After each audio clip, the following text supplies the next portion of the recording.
ოცნება თუ გნებავთ. ტელეკომპანია მეცხრე არხი, მიმედა დარსალია.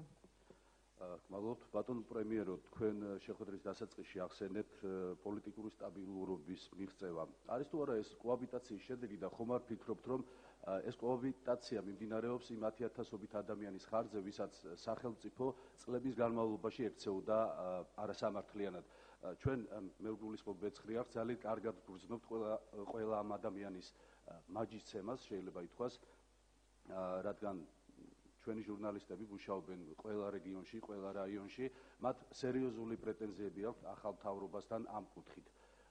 რა კუთხით აქვს პრეტენზიები? ამ კოაბიტაციასთან დაკავშირებით მე რამდენიმე ფაქტს მოგიყვანთ, როდესაც ახლიდან შეაქვთ პროკურატურაში საქმის ძიებას ახლიდან იწყებენ, განცხადებები ახლიდან შეაქვთ, ხშირი ასეთი შემთხვევები, იგივე პროკურორებს ბარდებათ ეს საქმები, ვინც მანამდე იძიებდა ამ საქმებს.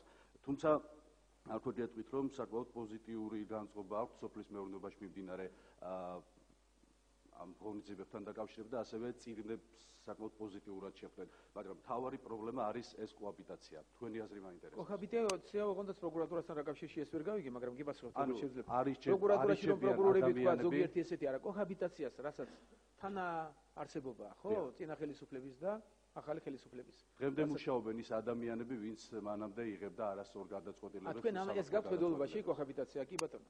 კი ბატონო და ამაზე მე გიორგის უპასუხე. და მეორე შეკითხვასაც დავსვათ თუ ცოტა მოგვიანებით. ასევე მე მაინტერესებს პრეზიდენტ სააკაშვილთან დაკავშირებით. დავასრულებ და მე მოგეცემათ საშუალება. დავასრულებ რაღაც დავიწყე. მაინც კოაბიტაციას ზოგადად შევეხოთ და სამართლიანობას რასაც თქვენ გქონდათ ხედულობაში რომ საზოგადოებას ეს აღიზიანებს.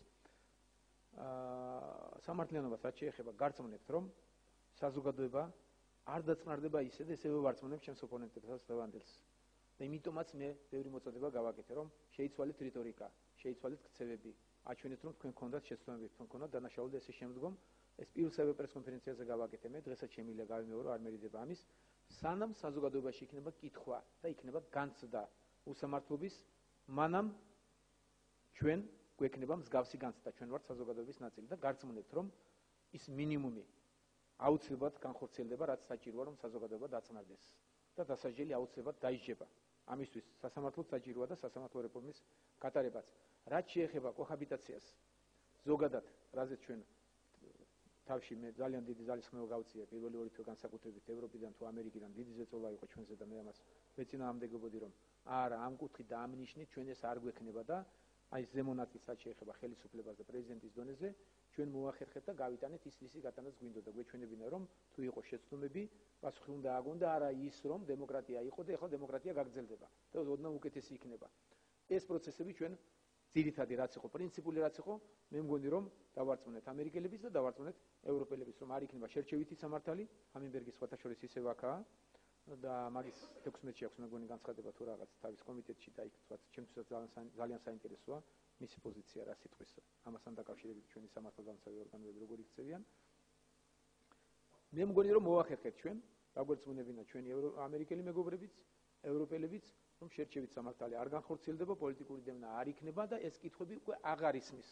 ამბოლოს და კოაბიტაციას ამ ნიშნით თავრობის მაღალი აშალონების დონეზე ჩვენ მივახციეთ რომ ჩვენ თანაარსებობას ვახერხებთ მაგრამ თუ აქვს დარღვევები კანონის წინაშე მან პასუხი უნდა აგონდა ეს პროცესები გაგრძელდება რაც შეეხება პროკურატურას და უფრო დაბალ დონეზე კოაბიტაციას რომ და კოაბიტაცია რატო ეს იგივე თანაარსებობა თქვენ გაქვთ ხედულობაში რომ ძველი პროკურორის და ახალი პროკურორის თუ ის ის თანამშრომლები რომლებიც მუშაობდნენ ადრე და მუშაობენ დღესაც რა გაქვთ ანუ აქვთ ეჭვი რომ ამ კოაბიტაციის შედეგია ის რომ ეს ძველი პროკურორები დღემდე რჩებიან თან არა მე საახსენე და განმარტე რომ პროკურატურა არის სპეციალური ორგანო მას სჭირდება სპეციალური განათლებაც სჭირდება სპეციალური პრაქტიკაც და საერთო დამოკიდებულებასაც უნდა ვივიწყებთ გარდა იმისა რაც მე ბატონ გიორგის უკვე უპასუხე და გავეცი პასუხი რომ ეს პრობლემები ჩვენ ვიცით არსებობს და ვცდილობთ მის დაბალანსებას გარდა ამისაც უნდა ვივიწყებთ იმას რომ ჩვენ უნდა მოვახერხოთ და მაქსიმალური რაოდენობა ხალხის უნდა შევინარჩუნოთ და ჩვენ არ უნდა გქონდეს იმის განცდა რომ ასეულობით ადამიანის დაპატიმრება და პასუხისგებაში მიცემა უნდა მოვახერხოთ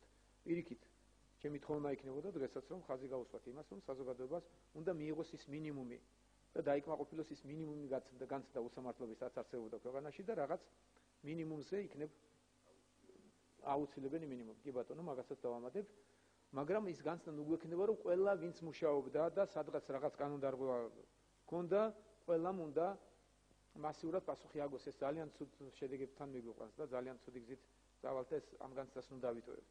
კიდევ ერთ შევისარგებლებ მე შემთხვევით, თქვენს კითხვაში შეიძლება ეს არ იგრძნობოდა, მაგრამ